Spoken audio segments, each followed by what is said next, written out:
Hello, my dear students. This is Anuj Kumar Dwivedi. Welcome to your favorite YouTube channel, Manjil Education by Anuj Dwivedi. Today, I have come up with Social Science Class 10, Chapter number 1, In-Text and Exercise Question Answers. If you are watching the video for the first time in my channel, then do please subscribe my channel so that you can get the latest notification whenever I upload the video. So welcome to your favorite YouTube channel. So now let us see the internal questions of the textbook. The first question is, what do you think were the natural resources used the early farmers and artisans? Make a detailed list. Question ये पूछ रहा है कि आप क्या सोचते हैं कि नेचुरल रिसोर्सेज अर्ली फार्मर्स और आर्टिसंस कौन कौन से चीज़ों का इस्तेमाल करते थे. तो आंसर आप लिख सकते हैं, during farmer artisan society many things were available for human beings as resource. तो उस समय भी बहुत सारी चीज़ें अवेलेबल थी ह्यूमन बींग्स के लिए रिसोर्स बहुत सारी अवेलेबल थी, जैसे कि water, land, air, trees, agriculture, animals, minerals, stones and tools, goods of metals, bamboo, hide और ग्रेन्स. ये सभी चीजें उस समय भी मिलती थी और ये उस समय के नेचुरल रिसोर्सेज थे उनके लिए. Next is, how has the relationship between human society and natural resources changed over the last 10,000 years. तो क्वेश्चन ये पूछ रहा है कि ह्यूमन सोसाइटी और नेचुरल रिसोर्सेज के बीच के रिलेशनशिप में क्या बदलाव हुआ पिछले 10,000 साल पहले से लेके अब तक. तो आंसर आप क्या लिखेंगे, in prehistoric period man was more dependent on nature. He used tools made of stones. He used to eat roots and fruits. तो क्या होता है, प्री हिस्टोरिक टाइम, पहले के समय में, पुराने समय में जो इंसान थे वो ज़्यादा से ज़्यादा डिपेंडेंट थे किसमें, नेचर पे डिपेंडेंट थे. वो लोग टूल्स यूज करते थे जो कि स्टोन से बना हुआ होता था. वो खाने में रूट्स खाते थे, फ्रूट्स खाते थे. Gradually he started using metals. He started agriculture, weaving clothes etcetera. समय के साथ साथ धीरे धीरे उन लोग मेटल का इस्तेमाल करना शुरू कर दिए, धातु का इस्तेमाल करना शुरू कर दिए, एग्रीकल्चर करना शुरू कर दिए, खेती बाड़ी शुरू किए, क्लोथ्स बनाना, वीव करना शुरू कर दिया. In ancient times resources were collectively used. Gradually they are used independently. तो पुराने समय से ही रिसोर्सेज को कलेक्टिवली यूज किया जाता था, एक सामूहिक रूप में यूज किया जाता था. In production process also changes took place since last 250 years. Production के प्रोसेस में भी बहुत सारे बदलाव देखे गए हैं पिछले 250 साल पहले से. Nowadays production to takes place on large scale by machines. आज के दिनों में भी क्या है, जो प्रोडक्शन होता है वो भी बड़े स्केल पे होता है, मशीन्स के द्वारा होता है. Raw materials required for industries is produced on large scale. क्योंकि प्रोडक्शन बड़े तौर पे होता है, लार्ज स्केल पे होता है, इसीलिए रॉ मटेरियल्स की भी इंडस्ट्रीज को अत्यधिक मात्रा में जरूरत पड़ती है. Nowadays resources are used on large scale, so imbalance in resource is created. क्योंकि आज के डेट में रिसोर्स का इस्तेमाल बड़े तौर पर किया जा रहा है, इसलिए नेचुरल रिसोर्सेज में इम्बैलेंस हो जा रहा है, क्रिएट हो जा रहा है, डिस्टर्बेंस पैदा हो रहा है. Question number 3, how natural wealth becomes natural resources, explain with examples. तो क्वेश्चन क्या पूछ रहा है कि नेचुरल वेल्थ, जो प्राकृतिक संपदा है, वो नेचुरल रिसोर्स कैसे बनता है. प्राकृतिक संपदा जो है उसको नेचुरल रिसोर्स कैसे बनता है, हमें एग्जाम्पल के साथ समझाना है. आंसर आप क्या लिख सकते हैं, we get from nature many things as free gift of nature. हम लोगों को नेचर से बहुत सारे सामान मिलते हैं जो कि फ्री हैं, नेचर के द्वारा फ्री गिफ्ट है हमारे लिए, वो प्रकृति के लिए द्वारा हमें फ्री में दिया जाता है. When these things are used by human beings, they are called resources. तो जब ये सामान, जो चीजें फ्री में दी जाती हैं, उनको जब ह्यूमन बीइंग, इंसान इस्तेमाल करता है तो वो रिसोर्स बन जाता है, या हम उसे रिसोर्स कहते हैं इस्तेमाल करने को. फॉर एग्जाम्पल, जैसे कि we get water, forest, land, minerals, mountains etcetera as free gift of nature. हम लोगों को क्या क्या मिलता है, वाटर मिलता है, फॉरेस्ट मतलब जंगल, जमीन, मिनरल्स और माउंटेन्स, ये सब फ्री गिफ्ट हैं नेचर के द्वारा। When these things are used by human beings for his requirement, they become resource. तो जब इन चीजों का इस्तेमाल इंसान करते हैं अपनी रिक्वायरमेंट के लिए, तब ये रिसोर्स बन जाती हैं। In prehistoric age, man used stones to make tools, ate roots and fruits, barks were used as clothes, so these natural wealth used for human being became resource for him. पहले के जमाने में इंसान पत्थर का इस्तेमाल करते थे टूल्स बनाने के लिए, खाने के लिए रूट्स और फ्रूट्स, बार्क जो पेड़ों का जो बार्क होता था या चमड़ा जो होता था जानवरों का, उसको क्लोथ्स के रूप में इस्तेमाल करते थे। सो ये सब चीजें जो नेचुरल वेल्थ है, जो प्राकृतिक संपदा है, संपत्ति है, वो इंसानों के लिए रिसोर्स बन गई क्योंकि हम उसको यूज करने लग गए। फोर्थ क्वेश्चन है, how do tribal societies view natural wealth and how do they utilise these resources. तो ट्राइबल सोसाइटीज नेचुरल वेल्थ को कैसे देखती हैं और इनका इस्तेमाल वो रिसोर्स के रूप में कैसे करते हैं। तो आप आंसर क्या लिखेंगे, in tribal community the right of resources was in the hands of community. जो ट्राइबल कम्युनिटी था, जो आदिवासी लोग थे, जो लोकल पीपल हैं जंगलों में, वो क्या रखे थे कि जो राइट था रिसोर्स को यूज करने का, वो कम्युनिटी के पास ही था। Thus, natural wealth was used collectively. इस प्रकार से नेचुरल वेल्थ का इस्तेमाल सामूहिक रूप में किया जाता था। Rules and regulations were also used collectively. Water, forest, soil was considered as property of the state. तो रूल और रेगुलेशन जो है वो भी कलेक्टिवली फॉलो किया जाता था। वाटर, फॉरेस्ट, सॉइल को प्रॉपर्टी के रूप में देखा जाता था उस स्टेट का। तो इन सभी चीजों का वो सामूहिक रूप में इस्तेमाल करते थे। This group believed that natural wealth is not only for utilization of man, but they were like gods for them. उन लोग क्या सोचते थे कि नेचुरल वेल्थ सिर्फ उनके उपयोग के लिए ही नहीं है, इंसानों के उपयोग के लिए ही नहीं, बल्कि वो उनके लिए भगवान के रूप में भी था। They believed that natural wealth give us things of our livelihood, so they should be protected. उनका मानना था कि जो नेचुरल वेल्थ है वो हमें सामान देते हैं हमारे जीवन यापन के लिए, इसीलिए हम लोगों को उसका प्रोटेक्शन करना चाहिए, उसका बचाव करना चाहिए। So any person should not use it recklessly. इसीलिए कोई इंसान उसे एकदम अत्यधिक मात्रा में, अंधाधुंध मात्रा में उसका इस्तेमाल ना करे, ऐसा ट्राइबल पीपल का मानना था।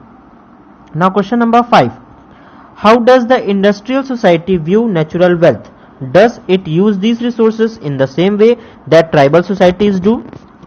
तो क्वेश्चन ये है कि इंडस्ट्रियल सोसाइटी नेचुरल वेल्थ को कैसे देखती थी? क्या वो रिसोर्सेज को उसी प्रकार इस्तेमाल करती थी जैसा कि ट्राइबल सोसाइटीज करते थे? तो आंसर क्या लिखोगे आप लोग? Views of industrial society is completely different from that of views of tribal society. तो जो सोच विचार था इंडस्ट्रियल सोसाइटी का, वो ट्राइबल सोसाइटी के सोच विचार से बिल्कुल अलग था। Industrial society believes that natural wealth is in abundance and so they must be used on a large scale for our requirement.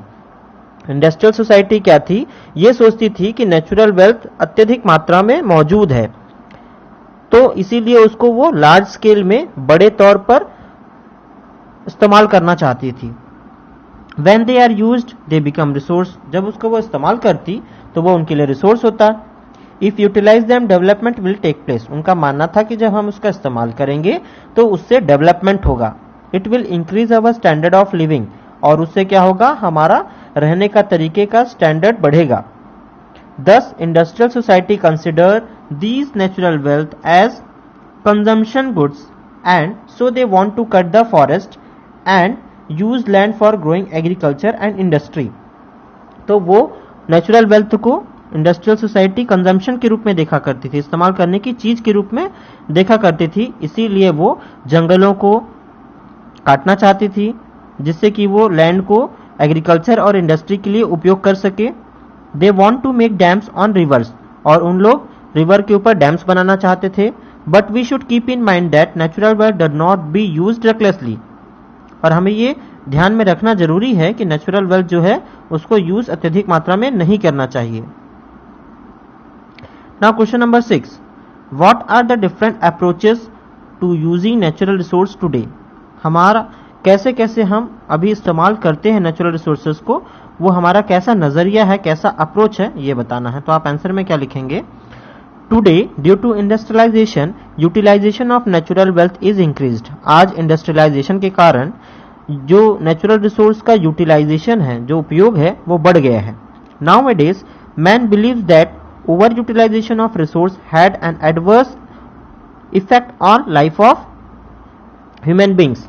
तो क्या हुआ है, आज के दिनों में लोग सोचते हैं या जानते भी हैं कि ज्यादा यूटिलाइजेशन के कारण रिसोर्स का लोगों पर, ह्यूमंस पर गलत प्रभाव पड़ रहा है। Any part of the effect the nature is disturb the whole system of nature will be adversely affected, कोई भी हिस्सा नेचर का अगर डिस्टर्ब होता है तो पूरा का पूरा सिस्टम नेचर का अफेक्ट हो जाता है, प्रभावित हो जाता है। We are using chemicals and pesticides for our agriculture, हम लोग आज केमिकल और पेस्टिसाइड का इस्तेमाल कर रहे हैं एग्रीकल्चर में। This not only destroys insects but also destroy fertility of soil, तो ये जो है सिर्फ इंसेक्ट को ही नहीं डिस्ट्रॉय कर रहा है, बल्कि वो सॉइल की फर्टिलिटी को भी डिस्ट्रॉय कर रहा है, खत्म कर दे रहा है। Sometimes over use of fertilizer spoil the crops also, और कभी कभी ज्यादा यूज करने से फर्टिलाइजर से क्रॉप भी स्पॉइल हो जाता है, खराब हो जाता है, जो अनाज हम बोए रहते हैं। When we eat grains or fruits and vegetables, this medicine goes into our body also which affect our life badly. तो जब हम इन ग्रेन्स का और फ्रूट्स का इस्तेमाल करते हैं या वेजिटेबल का इस्तेमाल करते हैं, तो जो दवाई हमने छिड़काव किया है उसके ऊपर, वो डायरेक्टली या इनडायरेक्टली हमारे शरीर के अंदर आ जाता है और हमारे शरीर को बहुत ही बुरी तरीके से हानिकारक पहुंचाता है या हानि होती है हमारे शरीर में। Gradually many diseases are cause due to it, और इससे बहुत सारी बीमारियां उत्पन्न होती हैं।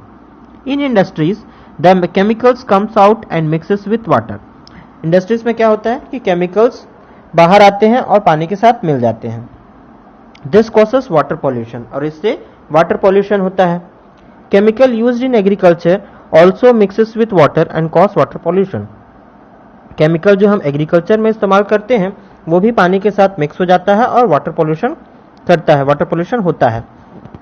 This contaminated water kills the fish of ponds and lakes, तो ये कंटामिनेटेड वाटर जो गंदा हो जाता है पानी, वो क्या करता है, केमिकल होने के कारण जो पॉन्ड या लेक में फिश रहती हैं उसको भी मार देता है।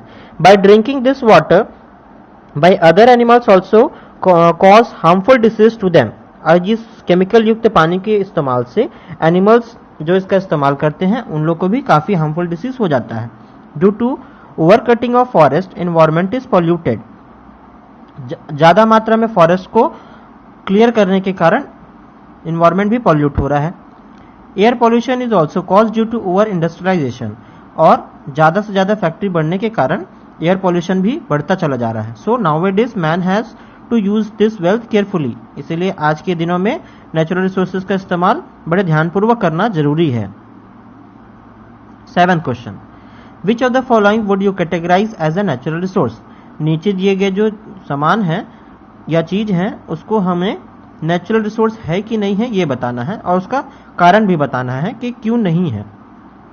जैसे कि river water bottled, mineral water, diesel, oxygen in a cylinder, mineral oil, marble, chicken, sugar cane. तो देखते हैं आंसर हम एक एक करके।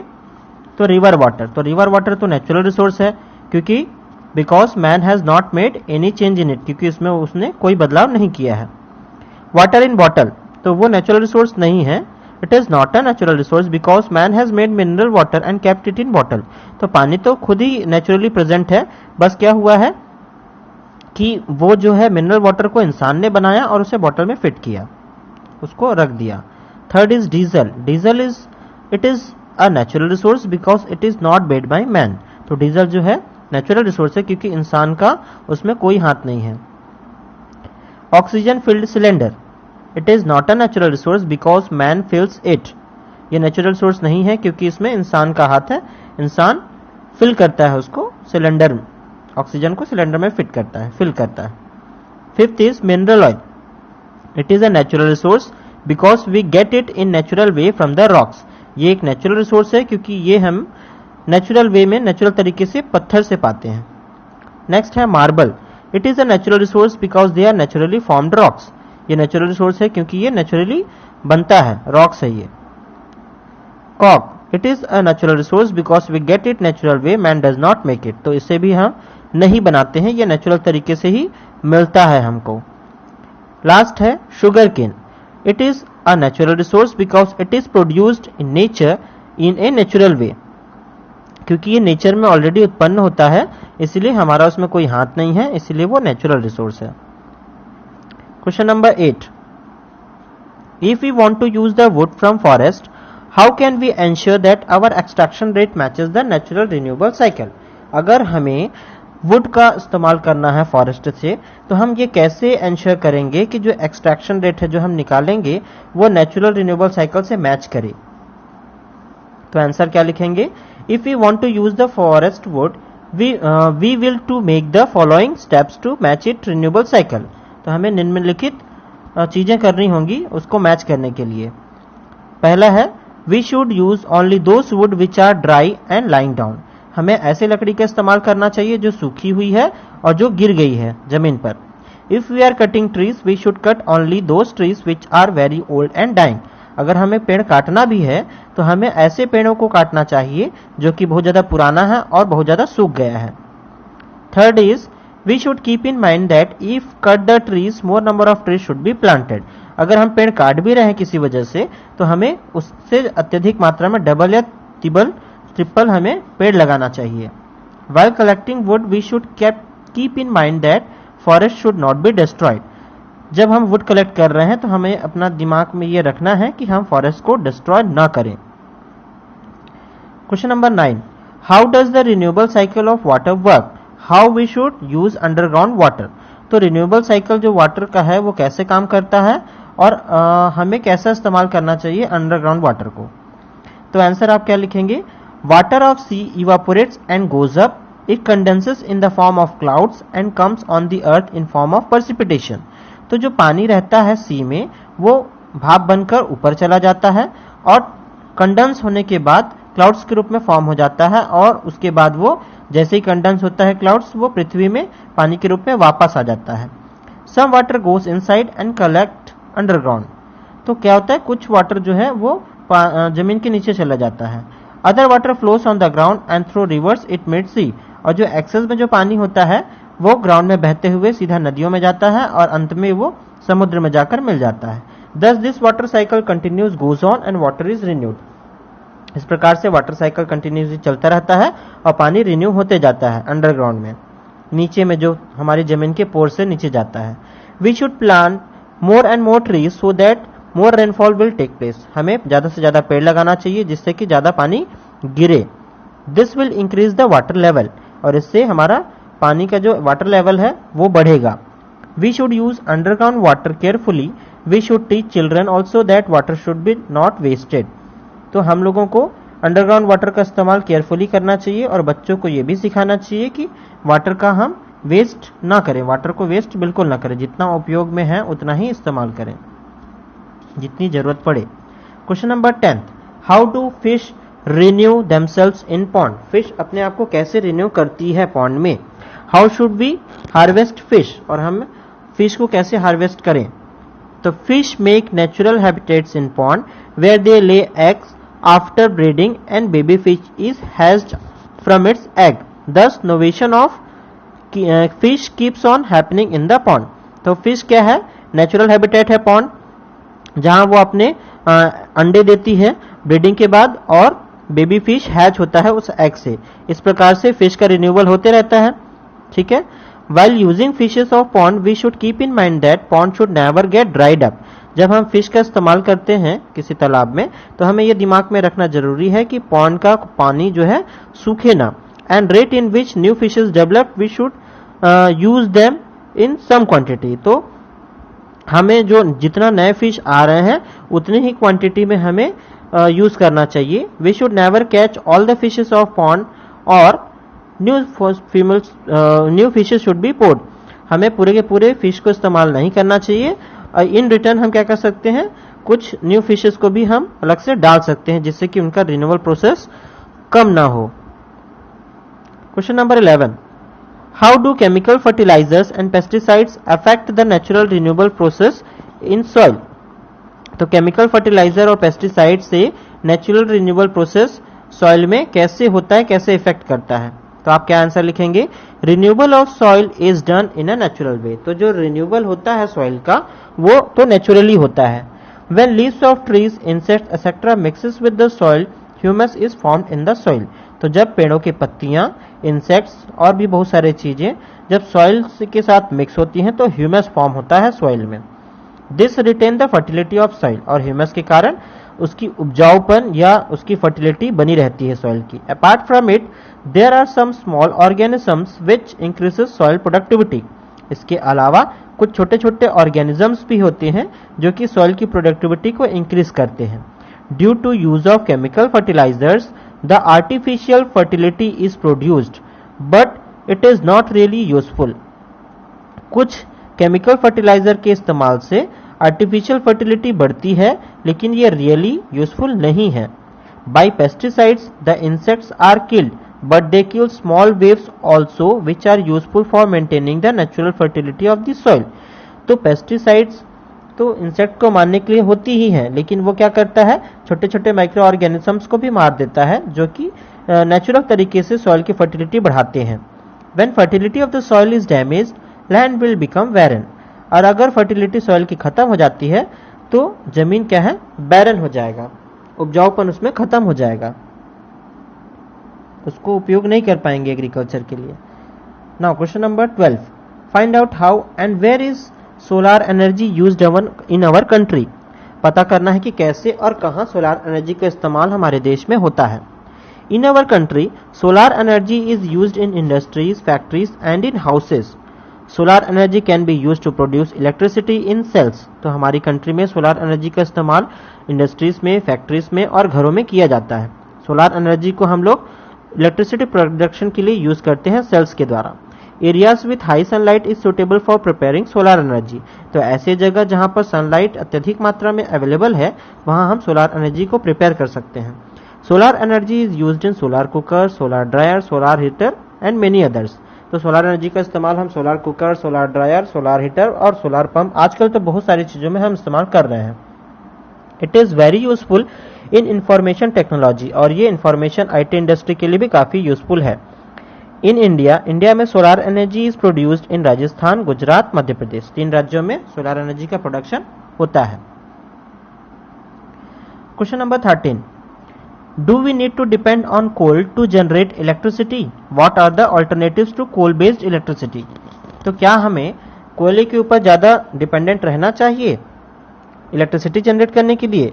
अगर नहीं तो और कौन से ऐसे ऑल्टरनेटिव्स हैं कोयल बेस्ड इंडस्ट्री या कोयल बेस्ड इलेक्ट्रिसिटी के अलावा, और कोई दूसरा ऑल्टरनेटिव क्या है, और कोई अन्य विकल्प? We are highly dependent on thermal power which is produced by use of कोयल। हम लोग आज के डेट में सबसे ज्यादा डिपेंडेंट किस में है? थर्मल पावर पे, जो कि कोयले से प्रोड्यूस होता है। For production of electricity we should not depend on coal because coal is exhaustible resource and it cause air pollution also. हमें इलेक्ट्रिसिटी प्रोडक्शन के लिए कोयले पे डायरेक्टली डिपेंड नहीं रहना चाहिए क्योंकि वो एग्जॉस्टिबल रिसोर्स है और वो एयर पोल्यूशन भी क्रिएट करता है। So we should find out other alternatives also. इसलिए हमें दूसरे विकल्प भी ढूंढने चाहिए। दे आर, अब वो क्या क्या है? Hydel power, wind energy, atomic energy और टाइडल एनर्जी। तो हाइडल पावर क्या है? Hydel power is produced by water. It is pollution free and renewable source of energy. तो हाइडल पावर पानी से बनता है और ये पॉल्यूशन फ्री है और रिन्यूएबल सोर्स ऑफ एनर्जी भी है। विंड एनर्जी क्या है? Wind energy is inexhaustible source of energy, कभी न खत्म होने वाला सोर्स है एनर्जी का।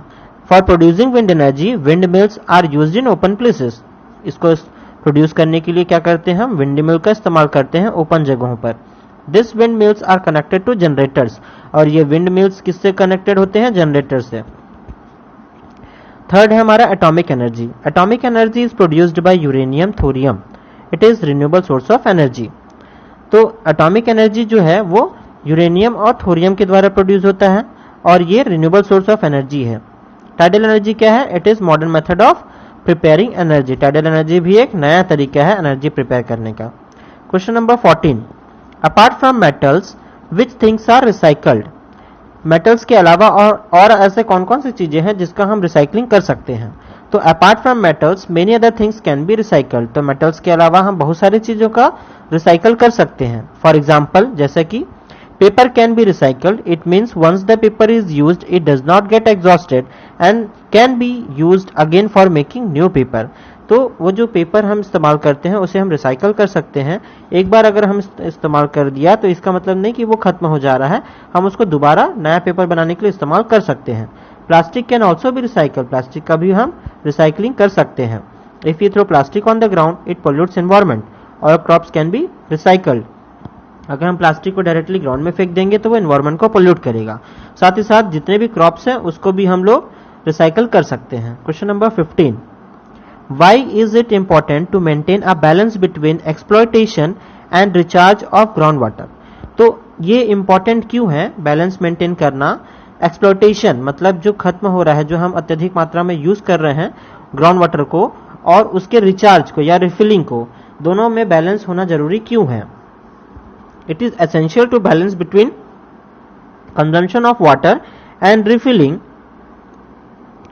तो क्या है, ये जरूरी इसलिए है, it is essential to balance between consumption of water and refilling of water because rate of consumption is higher than the rate of refilling of the ground. Due to this level of underground water level is going down. क्योंकि इस्तेमाल हम ज्यादा कर रहे हैं और refilling कम हो पा रहा है, इसकी वजह से जो अंडरग्राउंड वाटर लेवल है वो नीचे चले जा रहा है। In many places the level of water has become less up to 4 ml। बहुत सारी जगहों पर तो वाटर लेवल जो होता है वो बहुत नीचे चला गया है। Due to development much water is used in industries. Development के कारण क्या होता है, जो वाटर का इस्तेमाल है वो इंडस्ट्रीज में बढ़ गया है। Due to industrialization water of river and ponds etcetera is being polluted. Industrialization के कारण जो वाटर रिवर और पॉन्ड्स में के कारण पॉल्यूट होते जा रहा है। To avoid shortage of water for future generation, जिससे कि भविष्य में हमें कोई कमी ना हो पानी की, इसीलिए बैलेंस बनाना दोनों में जरूरी है। Question number 16, why did people have to approach the court to stop the spraying of endosulfan? लोगों को कोर्ट क्यों जाना पड़ा? जो एंडोसल्फन का स्प्रे हो रहा था उसके खिलाफ लोगों को कोर्ट क्यों जाना पड़ा? तो आंसर आप लिखेंगे, by the use of endosulfan high pollution was taking place. Endosulfan के इस्तेमाल से बहुत ज्यादा पॉल्यूशन बढ़ गया था। Due to its sprinkling people of those places were seriously affected. उसके छिड़काव के कारण वहां के लोग बहुत ज्यादा अफेक्ट हो रहे थे, बहुत सारी प्रॉब्लम्स हो रही थी, जैसे कि heart disease, handicap children, mental and many other diseases started. बहुत सारी प्रकार की बीमारियां होने लगी लोगों को, जो वहां के किसान लोग थे। Even many birds and fish in water died by its use, so it became essential to go to the court to put ban on its use. क्योंकि वहां के साथ ही साथ क्या हो रहे थे, बर्ड्स और फिश भी, वहां के बर्ड्स और फिश भी जो पानी में बहुत ज्यादा मात्रा में मरने लगे, जिसके कारण उन लोगों को मजबूरी में कोर्ट जाना पड़ा, जिससे कि इसका यूज जो है उसके ऊपर बैन लगाया जा सके। Question number 17, find out whether in your region endosulfan is used. आप पता कीजिए कि आपके क्षेत्र में एंडोसल्फन का इस्तेमाल किया जाता है। No, in my region in Chhattisgarh it is not used. In my region other insecticides are used. तो क्या होता है, हमारे रीजन छत्तीसगढ़ में तो इसका इस्तेमाल नहीं किया जाता, हमारी जगह कोई दूसरा प्रकार का इंसेक्टिसाइड यूज किया जाता है। इससे हमें क्या पता चलता है कि एंडोसल्फन एक इंसेक्टिसाइड है। रिमेंबर दिस, ये क्वेश्चन आपको पूछा गया था 2019 के फाइनल एग्जाम्स में, class 10th board. Question number 18, we generate waste in our homes every day, some of this waste can be reused, make a list of this waste and explain how can we reuse them. तो हम लोग घरों में बहुत ज्यादा कचड़ों का generate करते हैं, हर दिन बहुत सारे कचड़े हम फैलाते हैं, तो कुछ वेस्ट क्या होते हैं, रीयूज किए जा सकते हैं। तो ऐसे वेस्ट को हमें एक लिस्ट बनाना है और हम उनको कैसे इस्तेमाल करेंगे ये बताना है। तो आंसर में आप क्या लिखेंगे, following are the things we can reuse again in our house. तो हम नीचे बता रहे हैं आपको कि कौन कौन सी चीजें हम दोबारा यूज कर सकते हैं घरों में। पहला है पीस ऑफ पेपर, पेपर के टुकड़े। Instead of throwing pieces of paper we can use it again. किसी पेपर को फेंकने से अच्छा है कि हम उसे दोबारा यूज करें। We can make envelopes from them by soaking them in water and can be use for making baskets. तो हम लोग उनमें एनवेलप भी बना सकते हैं उसे भिंगाने के बाद, और हम उसका बास्केट भी बना सकते हैं। पेपर का इस्तेमाल तो हम कई के रूप में कर सकते हैं। टी लीव्स, चाय पत्ती। After making tea leaves we should not throw it, it can be used for roast trees as food. तो इसका हम रोस्ट ट्रीज के लिए खाने के रूप में भी इस्तेमाल किया जाता है, मतलब उनके लिए खाने के रूप में होता है। रोस्ट ट्रीज के लिए हम उसका इस्तेमाल कर सकते हैं। Peels of vegetables and fruits we can preserve them after drying, its powder can be used for plants as manure. तो जो छिलके होते हैं वेजिटेबल्स और फ्रूट्स के, इसको सुखाने के बाद एक पाउडर के रूप में इस्तेमाल हम उसके मैन्योर के रूप में करते हैं। प्लांट्स के लिए वो एक खाद के रूप में भी काम करता है। फोर्थ है लीव्स ऑफ ट्रीज, जो पेड़ों के पत्ते हैं उसे भी हम अगर कलेक्ट करते हैं कहीं पर और उसका कंपोस्ट बनाते हैं तो ये फार्म्स के लिए बहुत ज्यादा उपजाऊ रहता है, उपयोगी होता है। Question number 19, give a example of renewable resources in your area. आपको रिन्यूएबल रिसोर्स आपके एरिया में कौन कौन से हैं उसका कुछ एग्जांपल बताना है। तो हमने आंसर में 2 एग्जांपल लिया है, एक है सोलर एनर्जी और दूसरा है एग्रीकल्चर। तो सोलर एनर्जी क्या है? In our region, solar energy is the most popular renewable source of energy. Solar cooker, solar heater are the most common ones. तो अभी हमारे क्षेत्र में क्या इस्तेमाल हो रहा है? सोलर एनर्जी का इस्तेमाल हो रहा है। ठीक है, जैसे कि सोलर कुकर है, सोलर हीटर है, ये सब कॉमन है। सोलर पंप में भी आप ऐड कर सकते हैं। And solar street lights. दूसरा है agriculture. Our region is known for rice and here twice in a year rice is produce. तो एग्रीकल्चर भी है, हमारे रीजन में राइस का 2 बार उत्पादन किया जाता है, इसीलिए एक साल में 2 बार उत्पादन हो जाता है राइस का। Question number 20, can solar energy be the dominant source of energy in India 30 years hence? Discuss in class. क्या सोलर एनर्जी डोमिनेंट हो सकता है आने वाले 30 सालों में इंडिया में? डिस्कस करना है क्लास में। तो आंसर क्या लिखेंगे? यस, हाँ बिल्कुल। For India it is possible, India के लिए पॉसिबल है। क्यों? India is in hot tropical region. India क्योंकि हॉट ट्रॉपिकल रीजन में है। Most of the areas in India receive sunlight through out the year. तो बहुत सारे एरियाज ऐसे हैं इंडिया में जहां पर सनलाइट पूरे साल मिलता है। In India we can use solar energy for this purposes. और हम इंडिया में सोलर एनर्जी का इस्तेमाल बहुत सारी चीजों के लिए कर सकते हैं। कैसे? पहला है cooking. By using solar cooker we can do cooking. Cooking के लिए इस्तेमाल कर सकते हैं सोलर कुकर की मदद से। दूसरा है वाटर हीटिंग। तो वाटर को गर्म करने के लिए भी सोलर हीटर का इस्तेमाल कर सकते हैं और हम फ्यूल और इलेक्ट्रिसिटी दोनों बचा सकते हैं। This will save fuel and electricity. तीसरा है cold rooms. By solar energy we can keep cold room cool. जो कोल्ड रूम्स हैं उसे हम ठंडा रखने में भी वो इस्तेमाल कर सकते हैं, मदद मिल सकती है। फोर्थ है vehicles. Nowadays solar energy is used in cars and other vehicles. तो गाड़ियों में भी हम अब सोलर एनर्जी का इस्तेमाल करने लगे हैं। Thus, by using solar energy more and more, we can reduce our dependency on conventional sources of energy. अगर हम सोलर एनर्जी का इस्तेमाल ज़्यादा से ज़्यादा करें तो हमारी जो डिपेंडेंसी है पुराने सोर्सेस ऑफ एनर्जी में, तो उसका इस्तेमाल कम हो जाएगा, उसके ऊपर डिपेंडेंसी कम हो जाएगी। And definitely after 30 years solar energy will become as an important source of India. और इस प्रकार से 30 साल बाद सोलर एनर्जी एकदम इंपॉर्टेंट सोर्स बन जाएगा, इंपॉर्टेंट सोर्स होगा इंडिया के लिए, एनर्जी के लिए। नेक्स्ट है हमारा exercise questions. In this questions 4 alternative दिए गए हैं। पहला स्टेटमेंट बताया है, in stone age iron ore age not a resource. और कॉज या जो रीजन आप कहें वो क्या है? There is no evidence of iron age. तो आपके ऑप्शंस हैं, only statement is correct, only cause is correct, statement and cause both are correct, statement and cause both are wrong. तो हमारा करेक्ट आंसर क्या होगा? सी वाला, जो कि स्टेटमेंट और कॉज या आप रीजन जो भी बोले वो दोनों सही है। सेकेंड है हमारा statement, there is no necessity of water conservation. और कॉज क्या है? By rain water underground water is recharged. तो इसमें बताना है कि क्या क्या चीजें हैं, कौन से ऑप्शन करेक्ट है। Only statement is true, only cause is true, statement and cause both are true, and D is statement and cause both are wrong. तो हमारा बी ऑप्शन जो कि कॉज, जो रीजन बताया गया है वो बस सही है और वो स्टेटमेंट जो है रॉन्ग है। Question number 3, statement forest is renewable resource या रिन्यूएबल सोर्स। कॉज क्या है? As much as you cut the forest grows by itself. तो इसमें कौन सा स्टेटमेंट सही है? Only statement is true, only cause is true, statement and cause both are true, statement and cause both are wrong. तो आपका correct answer क्या है? ए वाला, जो कि स्टेटमेंट सही है। स्टेटमेंट सही है मतलब फॉरेस्ट इज रिन्यूएबल रिसोर्स वाला जो सेंटेंस है वो सही बताया गया है। Question number answer in following in short answers आपको लिखने हैं। क्वेश्चन फर्स्ट है, resources do not exist, they are made. Resources होते नहीं है, उनको बनाया जाता है, एक्सप्लेन करना है। तो आंसर में क्या लिखेंगे? land, water, mineral, soil are resources because they are used by human being for satisfaction of wants. तो जमीन, पानी, मिनरल, सॉइल, मिट्टी, ये सब चीजें क्या है? रिसोर्स हैं, क्योंकि इसका इस्तेमाल हम ह्यूमन बींग्स करते हैं अपनी सेटिस्फैक्शन के लिए, अपनी जरूरतों के लिए. So long as unlimited deposits and the use of minerals were not known to man, this were not resources.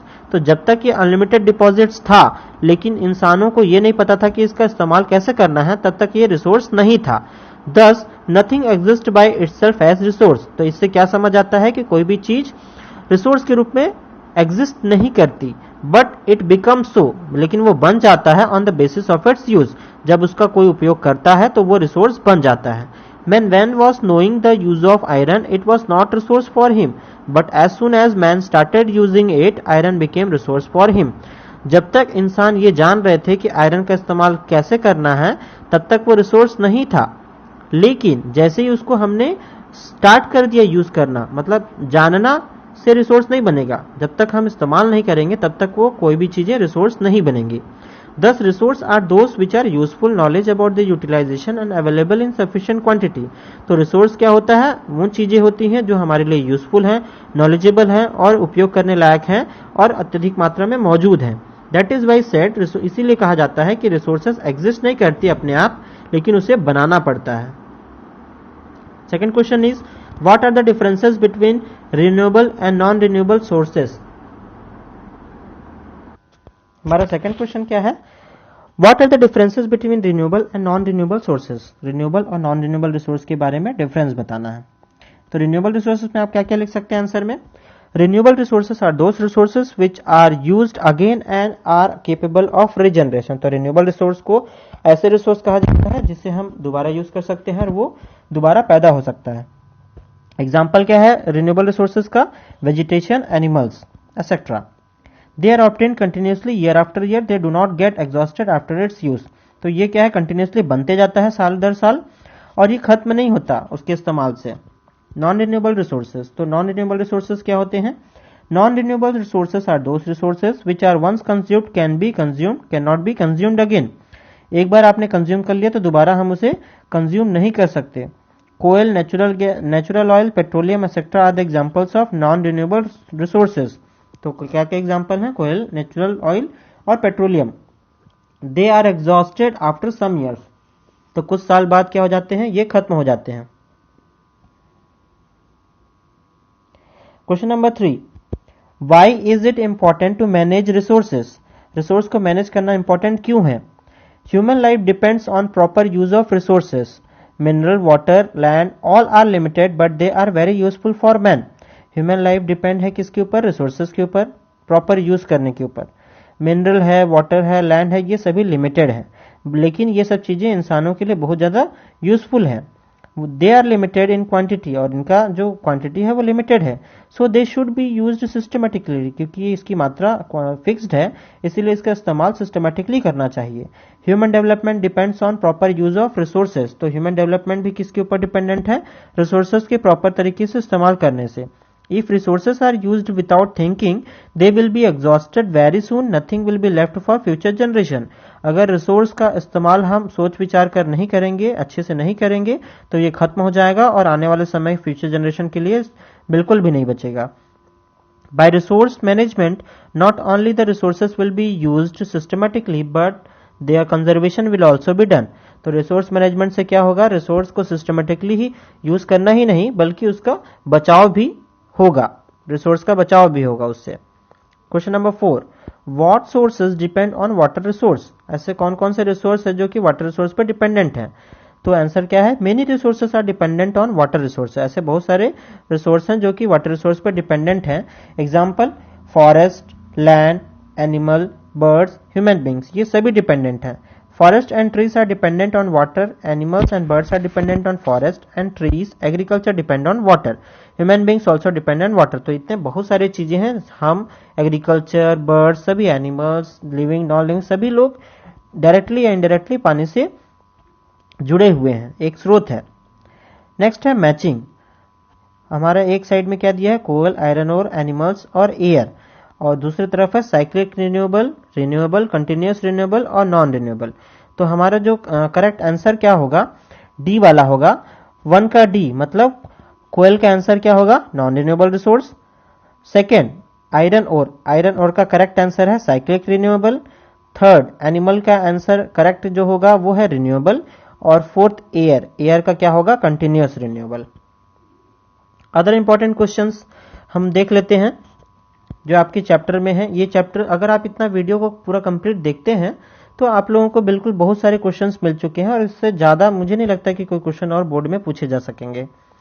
Choose the correct alternative out of this which does not determine resource. जो नीचे 4 option दिए हुए हैं उसमें resource को determine कौन नहीं करता? Utility, value, quantity, none of the above. तो करेक्ट आंसर हमारा क्या है? क्वांटिटी।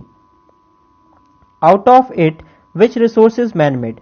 4 ऑप्शंस में से कौन से मैन मेड रिसोर्स है? तो cancer treatment medicine, water of waterfall, tropical forest और एयर। तो हमारा करेक्ट आंसर ए है, cancer treatment medicine. Third, biological resources are produced by. बायोलॉजिकल रिसोर्स किससे प्रोड्यूस होते हैं? Produced bye insect, made by human being, produced by dead things, none of the above. तो करेक्ट आंसर क्या है? A, produced by insects. Fourth है, out of this which is not renewable resources. Renewable resource इसमें कौन सा नहीं है? Solar system, coal, wind energy, air. तो करेक्ट आंसर है कोयल, बी वाला। Fill in the blanks. When man uses natural weather it is called dash. तो वो क्या हो जाएगा? Resources. Due to industrialization production process has started in factory. Third is factory is the correct answer. Third one is the resource which becomes naturally are called resources. कौन से रिसोर्स बोलते हैं? रिन्यूएबल रिसोर्सेज, जो नेचुरली रिन्यू हो जाते हैं या बन जाते हैं। फोर्थ है the resources which are limited quantity on the earth are called. जिसकी क्वांटिटी लिमिटेड है वो नॉन रिन्यूएबल रिसोर्सेज। और very short answer type question देख लेते हैं हम लोग। Why are resources unequally distributed on the earth. जो रिसोर्स है वो अनइक्वल डिस्ट्रीब्यूशन क्यों है? कहीं ज्यादा कहीं कम, पृथ्वी पे ऐसा क्यों होता है? Formation of natural resources depend on geological conditions and climate of a place. On the earth, climatic conditions and geographical conditions differ. Due to this difference, the distribution of resources are also different. तो formation जो natural resource का वो किसके ऊपर depend करता है? Geographical condition और climate उस जगह के ऊपर डिपेंड करता है। क्योंकि पृथ्वी में क्लाइमेटिक कंडीशंस और ज्योग्राफिकल कंडीशंस दुनिया में हर जगह अलग अलग हैं, इसीलिए जो डिस्ट्रीब्यूशन है रिसोर्सेज का वो भी अलग अलग है, डिफरेंस है। Question number 2, what is conservation of resource. Resource conservation से क्या तात्पर्य है, क्या है वो? Conservation of resource means use of resources properly so that they will be saved for future. Conservation of resource का मतलब क्या है कि रिसोर्स का यूज प्रॉपर तरीके से किया जाए जिससे कि उसे हम फ्यूचर के लिए भी बचा सकें। The ratio between its consumption and renovation should be maintained. जितना हम कंज्यूम कर रहे हैं, जितना हम उसे उपयोग में ला रहे हैं और उसके रिन्यू होने का, दोबारा बनने का जो प्रोसेस है वो दोनों मेंटेन रहना चाहिए। जो अनुपात है, जो रेशियो है वो दोनों बराबर रहना चाहिए। Due to the time gap people will get time for renovation of resources. अगर टाइम मिले, टाइम गैप रहेगा दोनों में, तो क्या होगा? रिनोवेशन रिसोर्स का रिन्यूअल होने के लिए उसे समय मिल जाएगा। अल्टरनेटिव सोर्सेज को भी हमें इस्तेमाल करना जरूरी है। अब एक लास्ट क्वेश्चन है, लॉन्ग आंसर टाइप क्वेश्चन।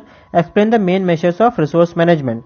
क्या क्या रिसोर्स मैनेजमेंट में मेजर्स लिए गए हैं उसके बारे में हम डिस्कस सकते हैं। तो इसमें भी क्या है, 3 पॉइंट्स हैं। फर्स्ट है use of alternative sources more and मोर। तो सबसे ज्यादा अच्छा ऑप्शन क्या होता है कि हम अल्टरनेटिव रिसोर्स का इस्तेमाल ज्यादा से ज्यादा करें।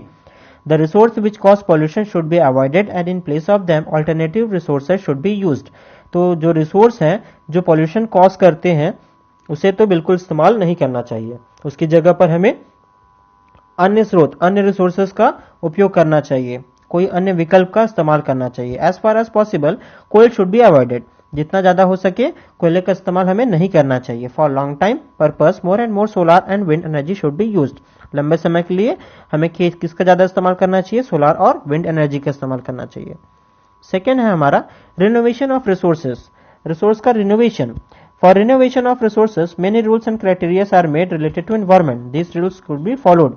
तो ये रूल्स आपको फॉलो करने जरूरी है। जैसे कि वेस्ट को हमें सेग्रीगेट करना चाहिए, अलग अलग करके रखना चाहिए और उसे रिसाइकल करना चाहिए। हमें installing pollution control equipment should be mandatory for industries. तो इंडस्ट्रीज में जो पॉल्यूशन कंट्रोल करके रखने वाली इक्विपमेंट्स हैं उन्हें लगाना अनिवार्य कर देना चाहिए। The government should establish waste treatment facility in every region. Government को हर एक क्षेत्र पर वेस्ट ट्रीटमेंट फैसिलिटी स्टैब्लिश करना चाहिए। लास्ट है, industries using dangerous pollutants such as mercury, chromium etcetera should be monitored to control their emission. ऐसे industries जो कि डेंजरस पॉल्यूटेंट्स मतलब जो पॉल्यूशन फैलाते हैं, जैसे कि मर्क्यूरी है, क्रोमियम है, ये सब लोगों के ऊपर जो ऐसा ये धुआं छोड़ते हैं उनके ऊपर प्रॉपर मॉनिटरिंग होनी जरूरी है, देखभाल उनकी होनी जरूरी है। और लास्ट पॉइंट है हमारा प्रॉपर यूटिलाइजेशन ऑफ रिसोर्स का प्रॉपर इस्तेमाल करना। Misuse of resources should not be done. Some people use the resources more than necessity. तो मिस यूज बिल्कुल नहीं करना चाहिए रिसोर्सेज का। कुछ लोग तो रिसोर्स का ज्यादा इस्तेमाल करते हैं। But we should keep in mind that conservation of resource is essential for next generation. लेकिन हमें क्या दिमाग में रखना है कि रिसोर्स का कंजर्वेशन जरूरी है नेक्स्ट जनरेशन के लिए, बचा करके रखना जरूरी है नेक्स्ट जनरेशन के लिए। We should not waste our resources specially those which are exhaustible. तो ऐसे रिसोर्स का हमें बिल्कुल भी वेस्ट नहीं करना चाहिए जो कि एग्जॉस्टिबल हैं, खत्म हो जाएंगे। ठीक है, इसी के साथ आपका ये वीडियो कंप्लीट होता है। Thank you for watching and do like, subscribe and share the video if you find it interesting. Have a nice day and goodbye everyone.